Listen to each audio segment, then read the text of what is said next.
Yep. Hello, everybody. Welcome, football fans, to Targeting Winners, the podcast where college football meets the world of betting. I'm your host, Tim. With me, as always, is Peter and Darren. And each week, we're going to dive into different plays and different strategies to help you grow your bankroll. As always, we will break down some of the top games, but we will also have some of the lesser, maybe uncover some hidden gems for you. The bankroll doesn't care where the money comes from. So, Pete and Darren, how are you doing today? Good, man. How are you? Hanging in. Pete. Happy Friday, July afternoon. Beautiful summer. Ready to get rolling. We're getting close to this season here, so I'm starting 29 to get days, excited. by the way. Oh, yeah. I was just about to ask you, Darren, how many days? Not that I come prepared. 29 days till your first aneurysm. Can't wait. Very excited. Very excited. We're ready to roll. Well, we're more excited about that than I am not very excited at all about this conference. We're looking at the ACC today, the American Athletic Conference. So let's dive in. Anything new, Dan, with this conference? A little bit. They're still sitting at 14 teams. They lost SMU. We talked about that before. They are now in the ACC. They've been replaced by Army. So 8 conference games, no divisions. Top 2 will meet in the ACC final. And just for a scheduling note, the Army-Navy game, as Navy is in this conference as well, that will not count in the conference standings. That will still be the standalone spectacle that it should be. So, yep, those are all the changes that we have. We're going to start from least likely team to compete for this conference title up to some of the favorites. Pete, let's kick it off with Bill Cosby's alma mater, Temple University. I don't know if you want to follow that up, but hey, welcome to the ACC, everyone. That's how bad it is. There's a golden interruption right there. Yes, indeed. So anyway, we're talking about Temple.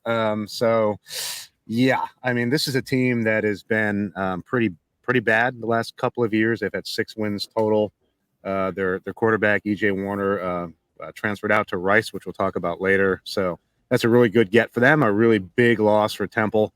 They are just, I mean, if you look at pretty much all their stats, offense, defense, this is a bottom 5 team in the country, more than likely. This is not a good team.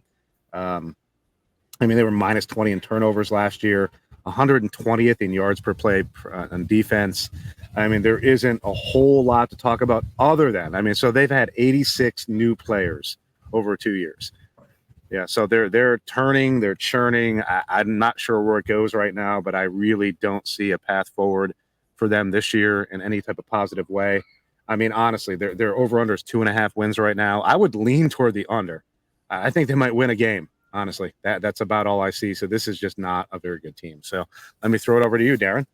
Yeah, I mean, that's a little more optimistic than what I was thinking, because I'm looking at their schedule. I don't know where they get a win. A winless season is certainly possible, and an interesting prop bet if you want to make those kind of things. But yeah, you mentioned Kurt Warner's son, EJ, taking his skills to Rice. Anybody that led this team in any statistical category is gone. Running back, top 2 receivers, 9 of the top 10 tacklers, minus 20 in turnover margin last year. There's a lot to clean up here. Whoever replaces Warner doesn't have too much experience. There's a 3-way battle for the job right now. Not looking like they're going to turn it around this year. I agree with the under on that. Nothing here positive that I could find with Temple. Yeah, I mean, that's just a hard one. So we'll move on to Charlotte, which honestly, this one I find interesting. I mean, this is a team that was not very good, right? They were 3-9 last year. I do like their coach. I like Biff Poggi. I think that, they have some pretty solid transfers coming in. They have 19 Power 4 transfers coming in this year. I mean, I think this is a team that is not going to be as bad as they were. I think they do have a future. I said, I do like their coach. I do like what they're doing through the portal. I like that. But this year, I mean, they have 1 starter back in the O-line. That's going to be a problem. They lost their top 3 tacklers. That's going to be a problem. Their schedule is difficult. That's going to be a problem. So I think the issue with them is they're in a really bad spot this year. I don't dislike their future. I like their coach. I like what they're doing. But this year is just not their year. So that's my piece. Darren, what do you think? Yeah, no, I agree with everything you said. Defense really was not their issue. However, Coach Pogge did bring in 20 transfers for that side of the ball for this year. Offensively, they were just, 17 points a game. That's not going to get it done. Second to last in the conference in points per game, third to last in yards per game in the conference. Their leading rusher, wide receiver, neither one reached 500 yards of offense. Their quarterback, only 1,200 yards, 4 TDs to 10 picks. I had to look at that twice because nobody can be that bad. Yeah, he was that bad. But again, bringing in people, and I think Pogge can get him to gel. But you had mentioned that schedule, James Madison and North Carolina to get it started. Road games at Indiana and Rice shortly after an FCS battle. Schedule certainly not favorable. Yeah, I agree with you. Headed in the right direction, but 2024 will not be their year. Yeah, agreed. I mean, that's got to be a little disheartening to have a team that I think is trending in the right direction and just run into a year that's just not going to be very positive for them, unfortunately. But hopefully they don't do something like idiotic and move away from Biff, because I think it's actually trending in the right direction. Tim, you remember the quote of the year? He had the quote of the year last year on live TV. He did. Yes. Absolutely. Watching his offense is like watching sausage being made. It's not pretty. The only reason I took the time to come up with that graphic was because of Biff Pogge. So there's a good graphic. Well done. Watching half of the conference is like watching sausage being made. Especially Temple. Thanks for covering. My dog was totally voicing her displeasure, so I had to mute my mic for a while. Well, she has the right. Temple's not pleasant to watch, much like Charlotte's offense. But she does like sausage. So who doesn't? So. As do I. So this is a good thing. All right, let's keep us moving, guys. Where are we going next? Before we get to the all right. So we're going to head over to Tulsa. So second year for Kevin Wilson as the head coach there. 4-8 last year. Started pretty poorly and did pretty well. Right. This is a team that absolutely evolved through the year. Right. This is another team that I think actually has a future. I mean, their defense was abhorrent last year. They were I think 33.8 points per game giving up. That's bad. They were 117th in scoring margin, which obviously is bad. But let's just look forward, because once again, this is not the year for Tulsa, but a program potentially moving in the right direction. They had the 54th recruiting class, right, which is their best finish in decades, right? So they are drawing some talent. So Kevin Wilson is recruiting well. So once again, this is a team that, with that type of depth in their recruiting has potential in the future. They're not there yet. I mean, these are new players and all that. So this is a team that, when we do this next year, the year after, could be an interesting discussion. We're just not ready for that yet. Darren, what do you think? I like the Cooper Lagasse get for this team coming over from Utah State. I know there's another couple of people that he'll be battling with, but I think he wins this job. Utah State was a pretty pass-happy team in years past, so I think that's a great get for them. Their leading rusher, Anthony Watkins, returns, as does Camden Benjamin, their leading receiver. Only one offensive lineman that started last year is returning. That worries me a little bit. But yeah, defensively, they were one of quite a few teams in this conference that were terrible, almost 34 points a game allowed. But I like the Lagasse get. I think that'll get their offense a little bit closer. They should be a little more competitive. So their non-conference schedule is not terrible. I mean, they've got Northwestern State on there. They go to Arkansas State. They got Oklahoma State. Who knows what you're going to get with them? I've lost a lot of years of my life watching them last year. Again, I think this is another team, like you said, Pete, things are looking up. Not there yet. All revolves around the defense. Right now, they have not shown that they can play any. Agree. Thank you, Darren. I agree 100%. So we're going to move on to UAB. So this is a program that's moving not in a positive direction, at least from my perspective. I think they made a very poor coaching decision last year with hiring Trent Dilfer. 4-8 his debut. If you just look, I mean, it's funny when you think about coaches and you look about if you look at how their peers rate them and look at them, I mean, that's pretty telling, right? And there's just nothing but generally negative perspective of Trent and what he did there. I mean, this is a program that's in a recruiting hotbed, right? This is a program that should be able to pick up a lot of players that Bama can't get and such, and they should be a good program, and they're just not getting those players. There's a lot of controversy around Trent being hired in the first place for for good reason. And it's unfortunate because I think they have a really good quarterback. I mean, Jacob Zeno is a good quarterback. So I think they have, talent at that position. But the issue is they're just not getting the players they need to continue forward. And I don't think Trent has any idea what the hell he's doing at all with running this program. So I think he'll be fired by the end of the year. That's my prediction. So if I could bet on that today, I would bet on that because I think he'll be gone and he should be gone. There are odds came out the other day, and I believe not Napier from Florida. I think Napier from Florida was the favorite. I think Sam Hartman from or what's his name? Not Sam Hartman. He's the quarterback from Notre Dame. The Arkansas guy. He's second because they brought in Bobby Petrino to be their offense coordinator. So they're like, well, we'll just replace him out after they start off like 1-3. Okay. Well, if I can bet on this week, I will be betting. Those markets are out, man. Those markets are out. This is my only bet. If for a prop bet, if you want to bet on Trent Dilfer getting fired, I'm in on that one. Go strong on that. All right, Darren, to show the talent discrepancy between like the Power Four and these conferences. You said earlier the school had the 54th ranked recruiting class.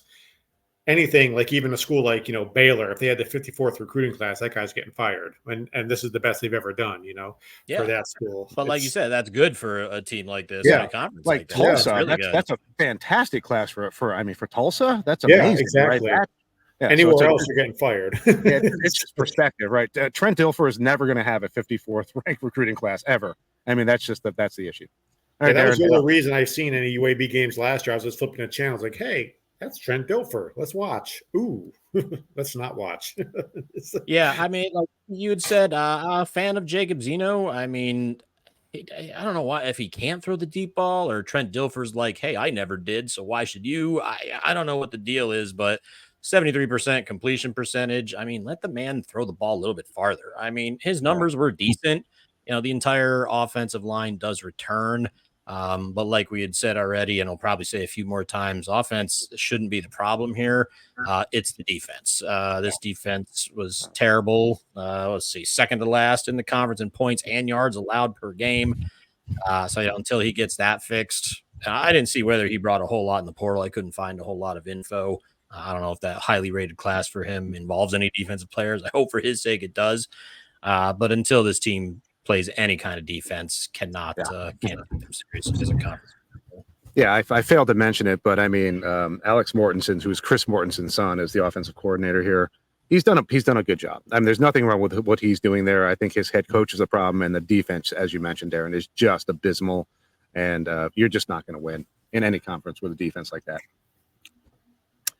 All right, so moving forward, we're going to move to Navy next. So Brian Newberry, second season. This team's had 4 straight losing seasons, which is not great. But it's been a little challenging. So there's an interesting backdrop if you think about like Navy and Army.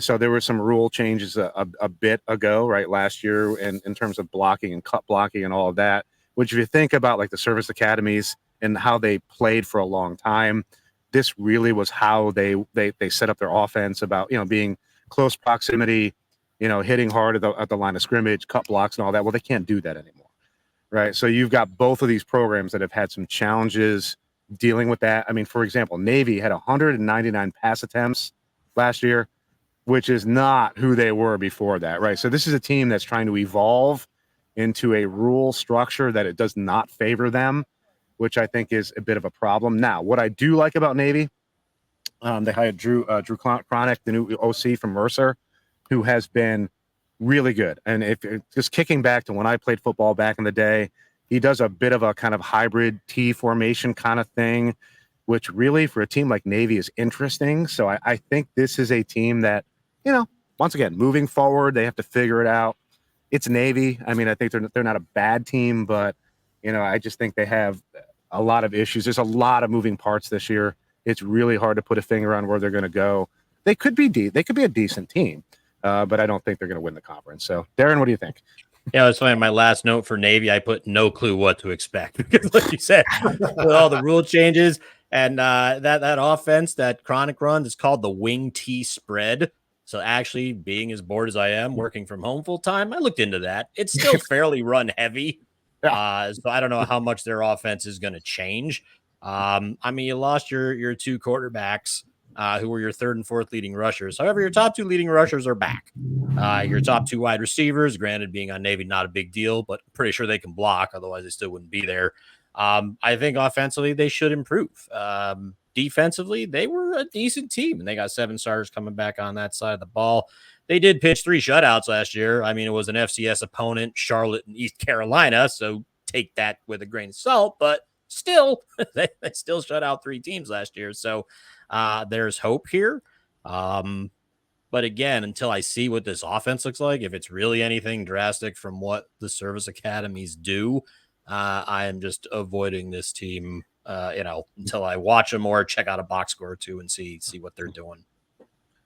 Yeah, it's intriguing. We used to call this thing a sling wing tee. It's just I don't know what they're gonna do. It's gonna be intriguing. I'm gonna watch a bunch of the games. When you wore leather caps.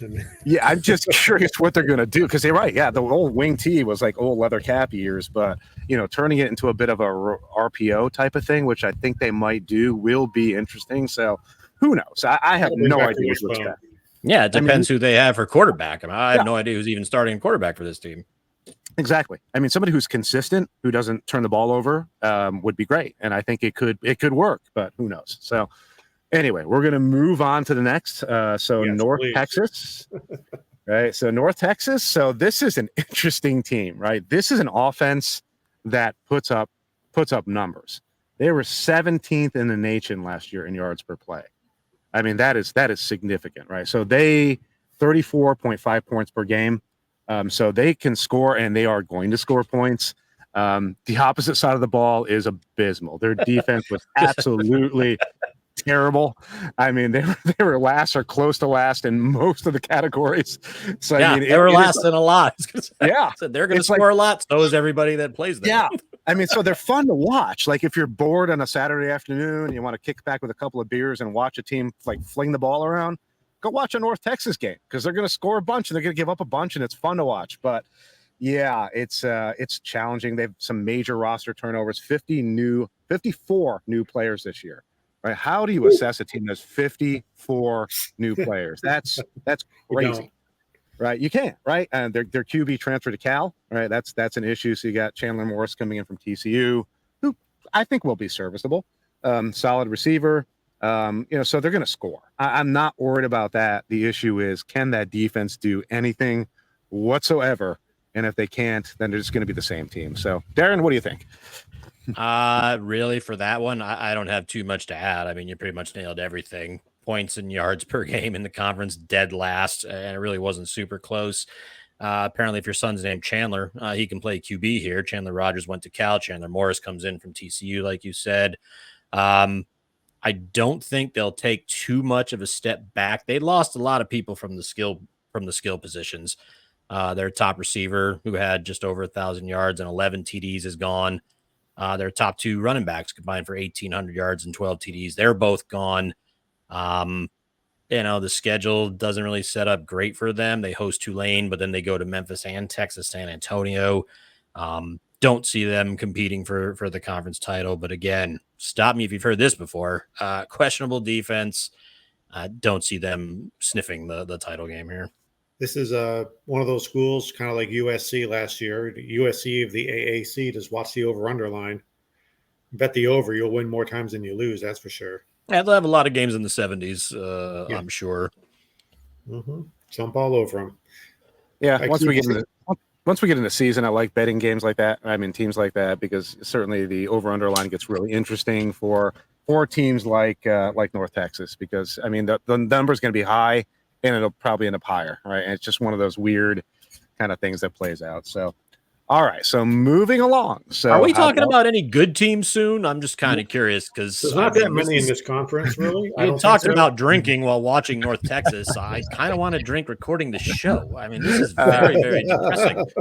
This is the ACK, and so we're getting a little closer to some decent teams. So let's start with Florida Atlantic, right? So Tom Herman, head coach, second year. It's been a rebuilding effort for him without question. He's got I would say he's got 11 quality transfers coming in, which is a positive thing. Both their QBs transferred from last year, which is a problem. So to me, this is a team on the offensive side that the QB is going to be make or break. Right? They got a couple people in play, Fancher and Starks. I actually think Starks is better. I watched some film on him earlier this week. Even though I think Fancher is getting the lead at the moment, I think Starks is a better player, to be honest. And I think it may work out that direction. But yeah, they need some quality QB play. The defense was solid. Right, they have 6 starters back, a few additions to that as well. They were in a lot of close games last year, right? So 4 losses by 1 score. Now you can look at that either way. I've heard people argue that that's either very good or very bad. You don't know, but certainly they've been in games, which is a positive thing. I think they'll be a little bit better than last year, but I'm not overly optimistic about it. Now, the reason I think they'll be better is I think their schedule is not that difficult. So I think the schedule will lean into them having a better year. I'm not necessarily sure the team is actually going to be a better team. Just their schedule plays out a little better for them. So that's my thoughts. What do you think, Darren? Yeah, I was actually looking at this team because I was breaking down some of the week 0 and early week 1 matchups. I saw this team is getting 11.5 at your Michigan State team that you spoke so highly of on our Big Ten show. And my thought was, if Fancher does not get the job, I might take that 11.5 because they were actually a better defensive team than Michigan State was. So that may be too many points, but yeah, Fancher not great at Marshall. This offense was definitely subpar. And the thing is, Tom Herman's supposed to be an offensive minded coach. So I don't know if maybe he just didn't have his people there last year. Maybe this year will be different. It can't really be any worse. Their defense coordinator is in his 2nd year, so I would expect a little improvement, even though they did play some pretty solid defense last year. I really do want to bet this team in week 1, but I'll be watching that quarterback battle as well because I'm not a super huge change of scenery helps somebody. But when Fancher entered the portal, I don't know if you guys heard the quote from his coach, and I wrote it down because it was awesome. They asked him about Fancher entering the portal, and he says, "I'm not surprised. Not a lot of NIL money, and the fans hate him. The kid's been miserable." So if anybody needs a change of scenery, it's got to be this kid. So he need to go somewhere where they actually want him. I'm curious to see if he's a chip on his shoulder kind of guy and is going to prove some people wrong. Because if he comes out firing, I'll take that 11.5 all day long. But right now it's no play. But here's a team at least that defensively can show something, like you said, Pete. Yeah. But it's all going to depend if they can put points on the board. Right now, nothing tells me they can. But that quarterback battle is one that I'll be watching. Yeah, for sure. All right, well, let's move along and keep this rolling. So East Carolina. They had a bad year last year. They were 2-10. And Mike Houston's been there for 6 years, right? So this is not a new coach. They only scored 17.3 points per game last year, which is a problem. So certainly they needed help there. They brought in a new coordinator, John David Baker from Ole Miss, who's going to run tempo, which I think makes sense in this conference and for the team. So, I mean, I totally agree. That's the right move to go there. I would expect their passing attack will be substantially better than last year because it was abysmal. So I think they will improve. Their defense was decent, right? And their defense, they can play D. And if a team can play D, we've talked about it, I don't know how many times in this pod, if they can play D and they get something out of their offense, they can be competitive, and they certainly could be. So I would expect their QB play to be better this year. They were 0-4 in close games last year, which is a problem, right? But they could turn that around with some better QB play. As I mentioned, they're solid defense. Their schedule is good. They don't play any Power 5 schools at all, and they should probably be favored in 7 of their games or somewhere in that neighborhood. Right now, the over-under is 5.5. This is actually a lean for me. I kind of like the over. I'm not willing to jump in there and bet it right now, but I think it's not a bad play. I think they're a better team this year than they were last. I think you're going to see some improvements in offense. So this could be an interesting team to watch evolve a little bit in 2024. Darren, what do you think? Yeah, I actually I'm not betting it either at this moment because the offense does worry me, but I kind of like the over 5.5 here with this team. You look at the QB battle that they'll have, they got 2 transfers, both from Power 4 schools. So at least they've got somebody who, whether it's Jake Garcia or Caden Hauser, either one will do better than what they had last year. 4 starters from the O-line return. They're switching to an air raid offense. I don't know whether that's good or bad, or it can't be worse. So we'll give that a few games to see how that works out. You had mentioned their schedule.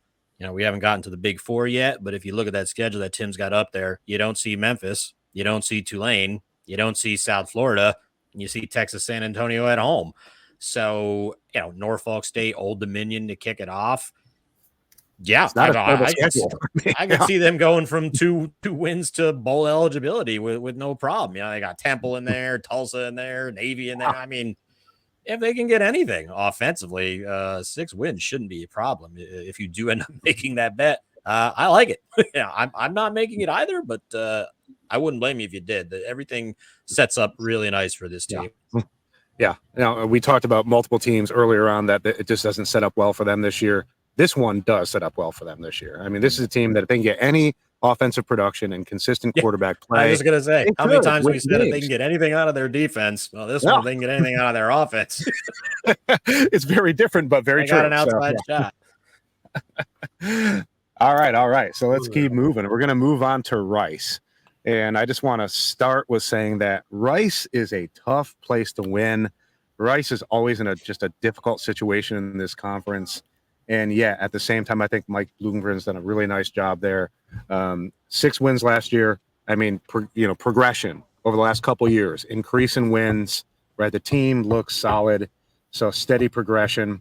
He's top 10 in returning production, which is good. And as we mentioned earlier, EJ Warner coming in, who I think is going to be one of the top QBs in the AC, is a very huge pickup for them. I think it will help this offense tremendously.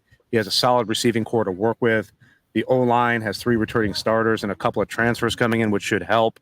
So I like where this offense is trending. I think with EJ Warner there, it's going to be very interesting.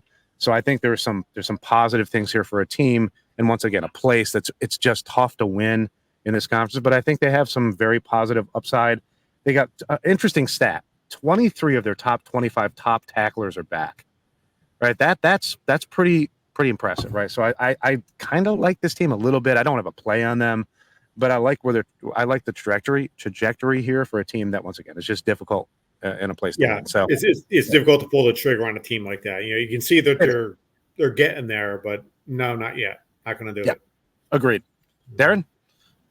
Yeah, very little to add. I agree with everything you said. I like the EJ Warner move. I think that definitely helps the offense offset losing Luke McCaffrey, leading running back returns. The only reason I didn't fire here, I mean, they're pretty low to win the conference. I got them at plus 1,400 at DraftKings yesterday. That's a little low for me, only because, again, if you look at that schedule, they're the only team that plays the top 4. And if you just look at those last 6 games, you've got at Tulane, at Memphis, against South Florida, and Texas San Antonio in there as well. So they're the only team in the conference that has those 4 teams on their schedule. Heading in the right direction. You'd like to see something a little bit easier to maybe get a few wins and get some confidence built up there. But that schedule is the only thing keeping me from with those 4 games. That's, I think, a minimum 3 losses, and that could be. Could be. Yeah, I'm trying to think of at Memphis is probably a loss. They could beat South Florida. Maybe. Yeah. I can see that. Yeah, that's the one team. Yeah, we'll get to them in a minute.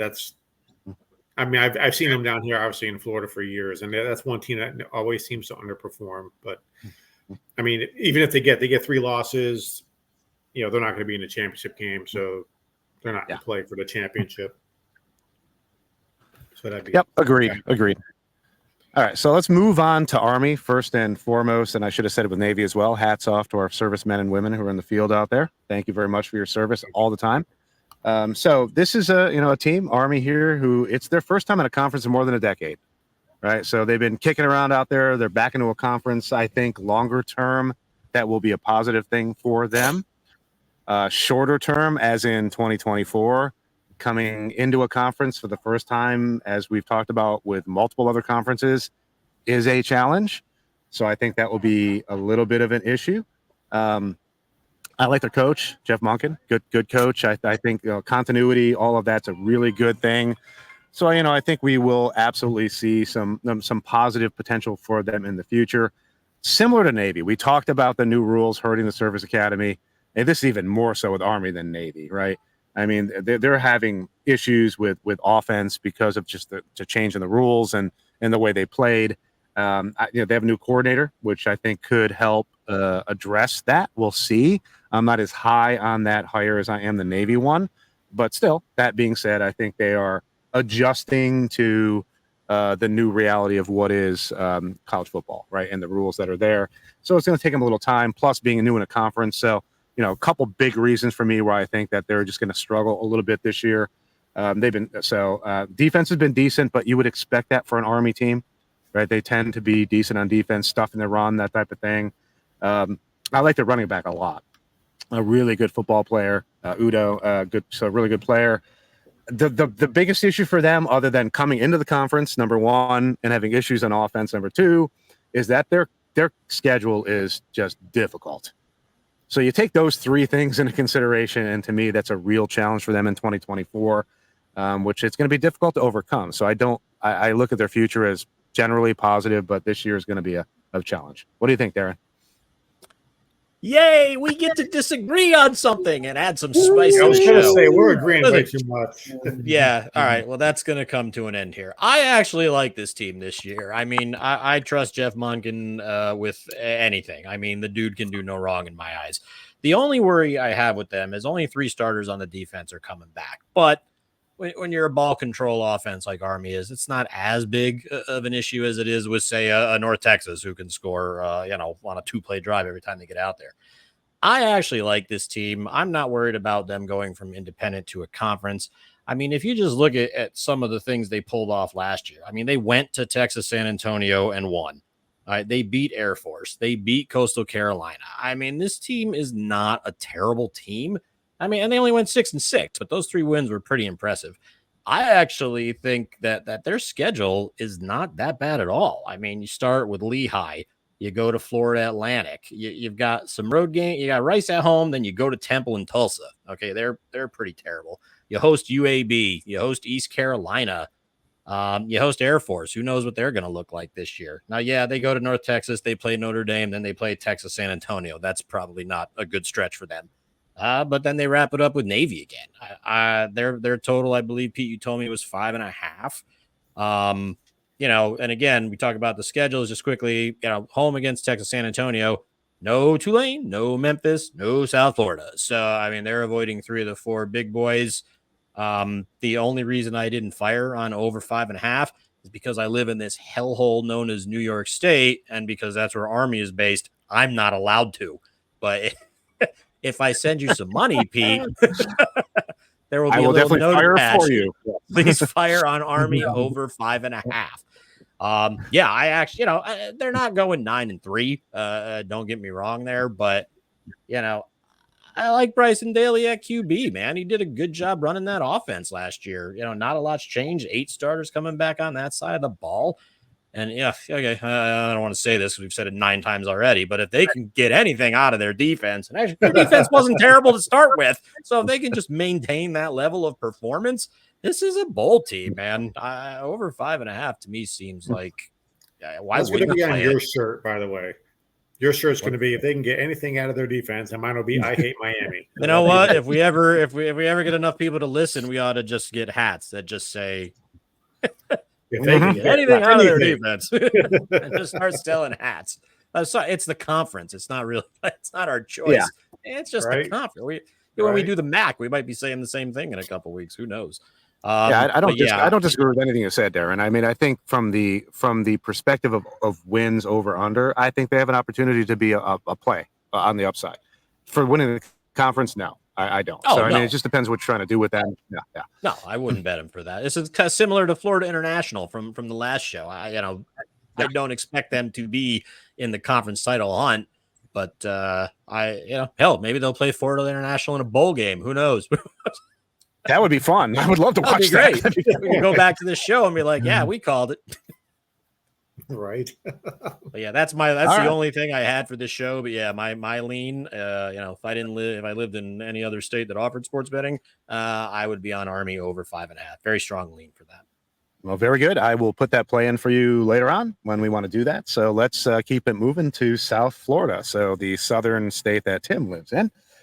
So Alec Golish and his coordinators are back for the second season, which is good. He inherited a really bad team, right? And so I think he has done a really nice job turning this program around. 7-6 last year. They destroyed Syracuse in the bowl game last year. I mean, this is a team that you could see. What I love to see when you're trying to rate coaches, right? A team that improves dramatically through the year. And we saw that with South Florida last year. This team got better and better and better as the year went along. That's really good. They are top 10 in returning production, which is great. I love their QB. Byron Brown is really good. Probably one of the best, 5 quarterbacks possibly. I mean, certainly in a group of 5. But he's a really good quarterback, so I like that a lot. I mean, this is another one of those discussions. Defense was not good at all. They were giving up 39.5 points a game last year. So to me, it's a simple situation. I think the offense is going to be fine. The defense has got to get better for them to compete. Now, they had a really good recruiting class, which will help them. Maybe not so much this year, right? But as we look to the future, I think this is a program that's improving. They have new facilities on the way, by the way. So if you look at their future outside of 2024, I think they're going to find it easier to recruit because they're going to have better and new facilities in place. So in terms of a trend line, watching this team over the next couple of years is going to be really interesting because I think they're in a hotbed. They have, the right coach, and they have the facilities that will be in place.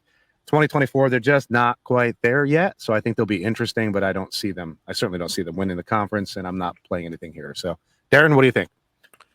I agree with a lot of that. I mean, I could see them possibly getting into the conference title game. I don't know if they have enough to win it. You had mentioned their defense at 39.5 points a game. That was just in conference. So yeah, that's a problem. When you only allow 32 for the year per game, but then almost 40 in the conference. Yeah, that's probably not good. Everybody here seems to know how to attack these guys. Love them offensively. Love what these guys do. Outside of one offensive lineman, everybody is back. The schedule is nice. Memphis at home, Tulane on the road. They avoid Texas, San Antonio. I don't want to say I have a strong lean on them winning because with a team with a horrible defense, I'd like to get a little bit higher than 6-1, which is what DraftKings was offering as of yesterday. But yeah, I like where they're going. I would like to see any kind of defensive improvement here. Don't know if it's coming or not, but they can certainly put up points with anybody, which makes them, a shot to get there. But again, with no defense, tough to play them at 6-1 to win the conference. Yeah, I agree. I'd like to bet this team. I mean, just, being in Florida, it's one of those teams that never really bothered me. And, I have a friend, actually, her son was the starting center for 4 years for them. But yeah, I mean, they got a talent. They've always seemed to underperform no matter what year it was. I mean, they've had a couple of years where they've been really good, but then they falter at the end of the year. I don't know if that trend will continue with this second-year staff, but yeah, that's not high enough for me to fire a bet on them for the conference. So excellent. All right. Well, let's just keep it moving here. So the next team up on the list, we're in the top 3, by the way, is Tulane. So first and foremost, awesome head coaching hire. Right. So they got John Summerall from Troy, who obviously did a fantastic job at Troy. I think that is an amazing hire. This is a team that is on the rise. Not only did John come here, but he brought his coordinators with him. So it's basically just taking the Troy coaching staff and moving it over to Tulane, which I absolutely love. Obviously with a major move like that, there is a ton of transition going on in play with the players and all that. So, I think they're going to be a really good team this year. Is their future even better than that? Yes, potentially. But they're going to have to work their way through that. So they're going to have a QB battle. They get a former 5-star from Oregon, Ty Thompson, who's going to be very interesting. And they have Kai Horton as well in the room. I think that'll be an interesting battle as well. They've attained quite a few good players through the portal. And honestly, with that coaching staff, they're going to keep getting more quality players through the portal as they move forward. I would expect their recruiting classes to get very good going forward as well. So, I mean, in terms of the future, I really love what this program did. That was the right hire, just the right move in the right direction. Fantastic. I think they're going to be good this year. They need to backfill their wide receivers, which they lost. Their defense should be good, right? They have solid returning starters. Maybe some secondary concerns because they lost 3 of their cornerbacks. So that could be a little bit of an issue. But overall, their defense is really good. Their conference schedule is kind of in the, it's in the middle, right? And I think they'll be fine there. They'll probably be favored in 8 or 9 games, something like that. Will they get to a bowl game? Probably. I really like where this program is going. As I said, I can't say it enough. I love the coaching hire and all that. So that's my perspective. Darren, what do you think? Yeah, to pile on there, love me some Mekhi Hughes. Their running back, man, what an amazing year as a freshman. Dude's only a sophomore this year. The only concern I have about Tulane is who comes out of that quarterback battle. They're not going to be Michael Pratt, so let's just forget that right now. But everything else looks good. You mentioned the coaching staff's the only team that brought in a new head coach, but like you said, they brought in the coordinators with him, so the transition should be a lot easier. Love this team. Do have a small lean on them here, but plus 350. If I knew what was going to happen at quarterback, I might be on that. But I could certainly see them in the title game. Yeah. What do you guys think? They had one transfer in from receiver, the Williams kid. He was at USC and Oklahoma. From USC. Yeah, from USC. They got somebody from Alabama too, I believe. They got 2 really good receiver transfers, USC and then Shaz Preston from LSU. I mean, what about the kids that transfer that were at, like, this is their 3rd school? I mean, do you think that's plays any negative into how they perform or anything like that? I mean, I just don't know if they're like, well, I'm going to go here 1 year, then I'm going to go here 1 year and here 1 year. Are they really into the football, or are they just chasing the years? Maybe. But they could be chasing the right coach too in the right program, right? So they may have found the right coach here in the right program. Yeah, the coach has a reputation for sure. Yeah, so I mean, maybe that's just they were just kind of searching. Which there's been plenty of players for the years who have struggled with that a bit. But I mean, if you can't play for this guy, then I don't know who you're playing for. So I mean, I think there's some really positive potential here with both of the receivers they got in this year. My lean on this one, I mean, over under 7.5. I'm leaning toward the over. I'm not betting it, but I kind of like that lean because I think this is a team that could be pretty good. So yeah. Yeah, the 2 toughest conference games are at home, Memphis and South Florida, so that certainly helps.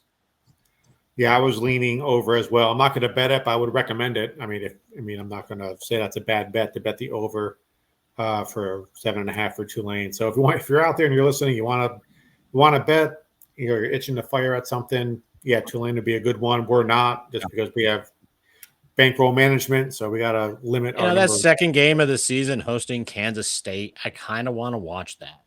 Yes, I do too. Definitely going to watch that. That's going to be a really good. That'll be a great game to see like where these programs are actually at with their new QBs. I really kind of I just need to not work on September 7th. There's so many good games for week 1. I'm just like, fresh batteries in the remote, a 12-pack in the fridge, and don't talk to me from noon to midnight. Jeez. Right. Well, I think that fantastic for a lot of the first few weeks. I think September 12th is a good week too, I believe. Yeah. There were a nice slate of games. So we're getting close. We're moving into the season. I'm excited. I can't wait. I just can't wait. Less than 30 days, man. It's like, let's keep rolling. We got 2 left. All right, let's start with UTSA, right? So very good record, 39-14 overall, 27-4 in the conference since Jeff Traylor took over. I mean, this is a coach where I think he's going to move on to someplace bigger at some point relatively soon here. But as he's still there, I think, he's built a really nice program, a lot of wins. So I think it's good. Very favorable schedule. They don't have Tulane or South Florida, and Memphis is a home game for them. So that's a big positive for them. Now, they did lose their all-time leading passer, so that's kind of a challenge, of course, replacing somebody like that. But I do like the running back group. They did lose some key wide receivers, which, of course, is a bit of a challenge. Luke McCown probably taking over, likely. I mean, he's battling with Luke or his kid.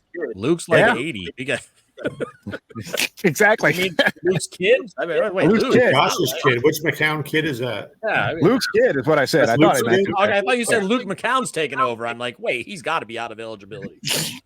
I definitely meant to say Luke's kid is taking over, not Luke taking over. Although it'd be very fun to watch. How old is Luke now? Probably, I don't know, but that'd be fun. But anyway, he's supporting old dude. Probably as old as Frank Harris was when he left Texas San Antonio.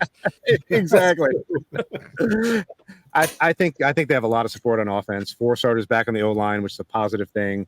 Their defense was good, 5 yards per snap last year, so that's a good thing. They did lose their best pass rusher, which is a little bit of a challenge. I think their schedule, as I already mentioned, plays favorably into them. So I think they're going to have a really good year. I think they're going to be battling Memphis for sure.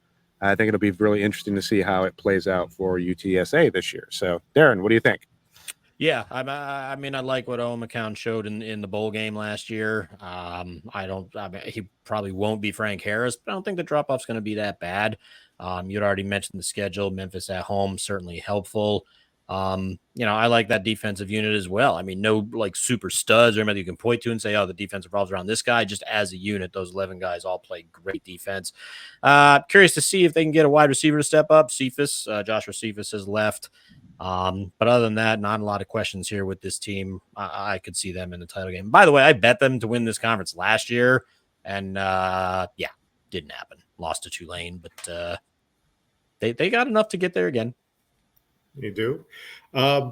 You bet them last year to win this conference. I'm betting them this year to win this conference. Oh, they are thank you. plus Hopefully you have better luck than I did. Well, okay. I mean, the offensive line, it wasn't terrible. They got a new kid. I think they got a new center or a guard coming in from New Mexico. I think he's a guard. They're going to slide him to center. So if the McCown kid can get some time, I think that's going to do well. Like I said, the running backs, they got the Barnes kid. They got Rocco Griffin. We'll see what the wide receivers, the best wide receivers from last year are gone. The defense is fast, very fast. They're not really big, but quick beats big. They were top 5 last year, I believe, in sacks. They were very up there. They got to the quarterback a lot. And like I said, the linebackers are very fast. They're probably the strongest part of the group with the pass rush. Like I said, they got Memphis on November 2nd. They got no Tulane, no USF. I think the schedule lines up good.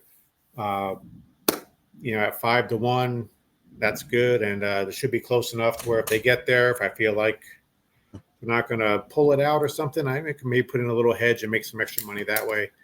But, I'm going to fire on the beloved UTSA Roadrunners to win.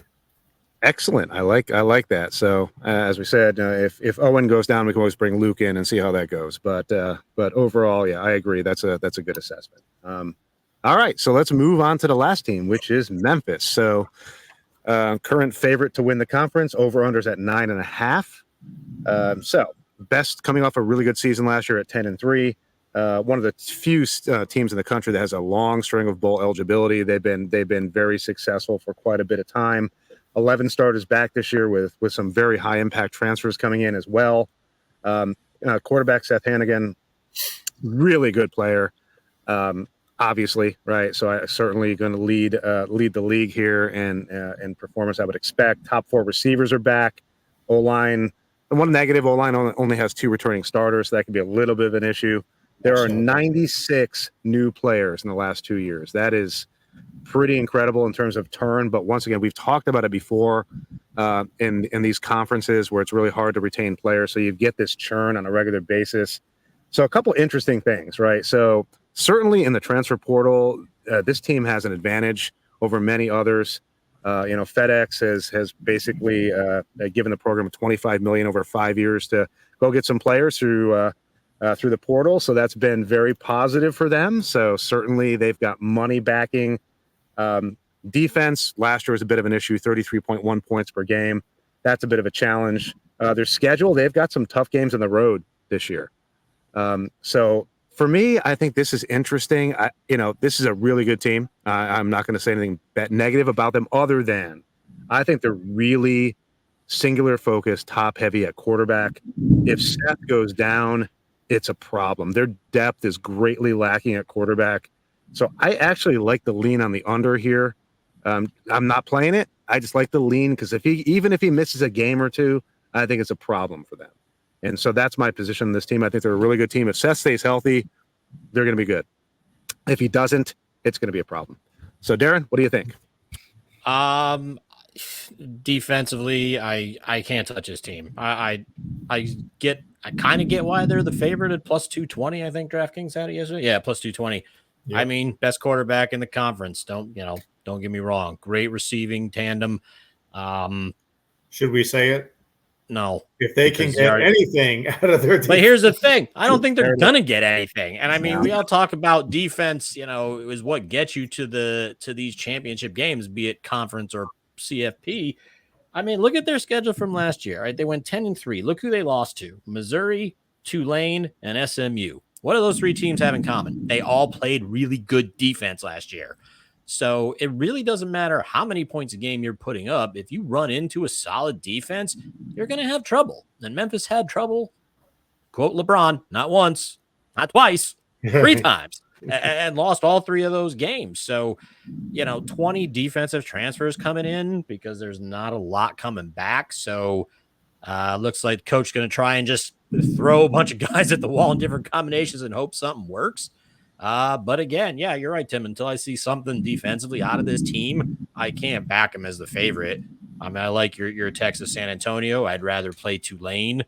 Those 2 teams I would put a small lean on, but yeah, I can't trust his defense. They've already shown in the past you can't outscore everybody. So I would. They are at Tulane the last game of the year, but they have a bye week before that. So does Tulane. So I mean, that doesn't really matter. But that kicks my theory in the ass right there. Well, no, I mean, it's totally fine. The only reason I know I looked at that. So yeah, I mean, but I just don't. There's 2 other teams with much better defenses going into the season than what Memphis has. And I mean, if you look at that schedule, you got. I know Troy's maybe on the downside. They lost to Summerall, but. At Florida State, they go to South Florida, they go to Tulane. You already touched on all the good teams. They're going to their house. Florida State's probably still going to have a hell of a defense. It's not a conference game. I get that. But, something's got to work on defense. This team's going nowhere. And I guess if that brings us to the next question with this team, a lot of talk once the 12-team format was settled. A lot of articles said this team could be the group of 5 representative. I'll ask you guys. I don't see it. What do you guys think? No. Nope. Don't see it. They don't play enough defense to get there. I don't see that happening. If they do somehow stumble their way into the playoff, they're going to get absolutely annihilated by somebody. If Tulane goes undefeated and they win with a win at Oklahoma, then we can talk. I'd rather see Tulane in the playoff than Memphis, honestly. It's funny. We had talked when we first did this with the group of 5. We started with the Sun Belt, and we were all kind of thinking like no Sun Belt team is going to get in. I'm kind of thinking that like App State might have a shot because if they beat Liberty, that eliminates Liberty. I don't know if your AAC champion is the highest rated when it's all said and done. I might give App State another look. Not to slander the MAC, which is the one conference we haven't done, but nobody from the MAC is going to be the highest rated group of 5 champions. So no, they're not. If you're looking at Memphis, Boise, App State, and Liberty, my money would be on Boise.